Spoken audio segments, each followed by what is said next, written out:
I vanished quietly before my wedding, because my fiancé's bachelorette party revealed a betrayal so public and profound, it shattered everything. The altar stood ready, just days from witnessing a vow I believed unbreakable. For 5 years, my life with Clara had been a tapestry of shared laughter and unwavering commitment. Our future, a vibrant canvas, was almost complete. She departed for a celebratory weekend with her friends, a final hurrah before our union, and I felt nothing but calm assurance. Then, a chilling, unknown message arrived. A single video attachment. What it revealed was not just infidelity, but a truth so utterly unthinkable that it forced me to vanish quietly before the wedding. And what unfolded next left everyone speechless. Her bachelorette trip to the vibrant coast was meant for innocent celebration, a final carefree escape before our vows. My trust was absolute, our bond seemingly unbreakable. But 3 days before our wedding, an anonymous video shattered that calm. It showed her, not a victim, but an eager participant in a hotel room with 2 strangers, her laughter echoing a chilling phrase. "What happens here, stays here." The image is seared, a toxic truth that left me physically ill. I couldn't confront her immediately. The shock was paralyzing.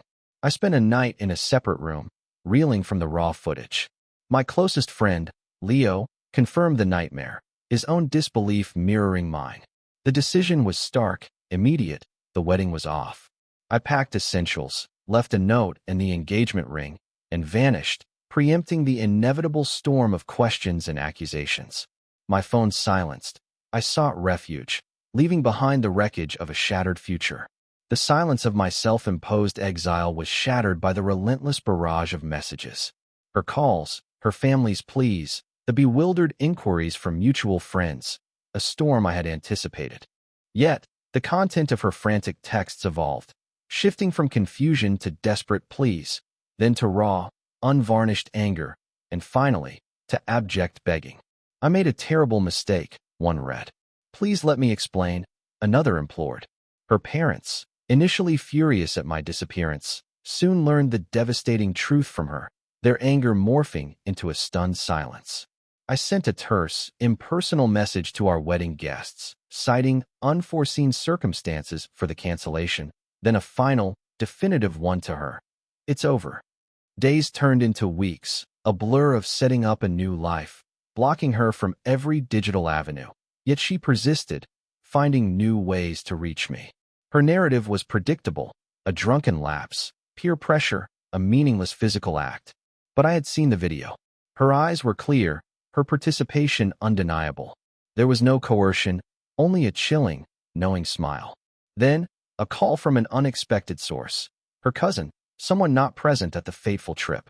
She painted a picture of utter despair, of a woman broken and inconsolable, begging me to just talk. My resolve hardened. How could I stand at an altar, pledging fidelity, when the very foundation of trust had been so brutally demolished? The thought alone was a torment. The pain and humiliation were a constant, suffocating weight. I knew some might judge my silent departure as cruel, but how does one recover from such a profound betrayal? How could I ever trust her again? The woman I loved had shattered me, just days before our lives were meant to intertwine forever. The immediate aftermath was a maelstrom of emotional whiplash.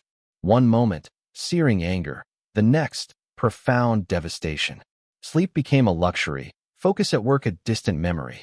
I sought solace in therapy, a crucial step in navigating the labyrinth of betrayal. My real friends, like Leo, rallied around me, a stark contrast to those who either believed Clara's twisted narrative or urged forgiveness for a single mistake. The financial fallout was equally messy, a battle over wedding costs and shared assets, forcing me to engage legal counsel.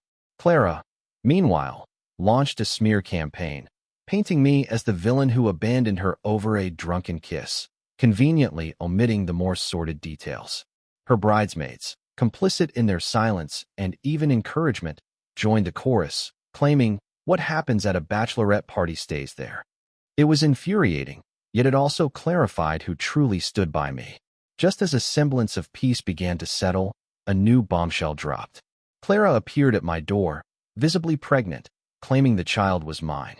The timing, she insisted, aligned with a night before her trip. My mind reeled. The thought of being tethered to her, to the architect of my pain, for life, was daunting. Yet, if it was my child, I wanted to be present. I demanded a paternity test, a non-negotiable condition, met with her indignant fury and her family's renewed harassment. This uncertainty plunged me back into the emotional abyss. Months later, the results arrived. The child was not mine. A wave of relief washed over me, tinged with a strange, fleeting sense of loss for a future that was never truly mine. Clara's reaction was a complete breakdown, admitting she'd hoped the baby would reunite us. In her despair, more truths spilled out, not just the Miami incident, but earlier, hidden infidelities. A pattern, not an isolated mistake. This revelation, though painful, validated my decision. The woman I thought I knew, the one I loved, had been a carefully constructed illusion. The baby's actual father, one of the Miami men, wanted no part of it, leaving Clara to face single motherhood and the harsh social consequences of her actions. Her career suffered, friends distanced themselves, and her family, once so quick to condemn me, now scrambled to support her. For me, life began anew. My new apartment felt like home.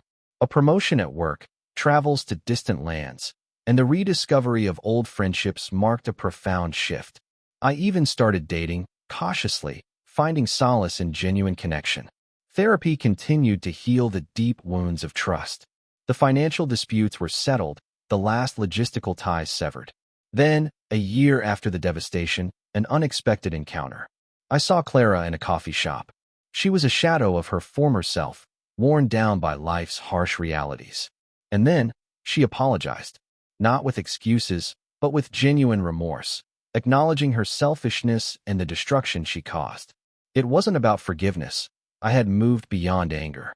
It was about closure. When she asked if I was happy, I could honestly say, yes, I am. Walking away, the last lingering weight lifted. No anger, no resentment, just a calm acceptance. That painful episode, in its own twisted way, had set me free. It forced me to confront a harsh truth, to rebuild, and ultimately, to find a happiness more authentic than I could have ever imagined. The journey was arduous, but the destination, a life built on integrity and genuine connection, was worth every step. If this story resonated with you, if you found yourself gripped by this journey of betrayal and resilience, please consider giving this video a like. Share it with someone who might need to hear a story of overcoming adversity. And for more narratives that delve into the depths of human experience, subscribe to the channel and join our community.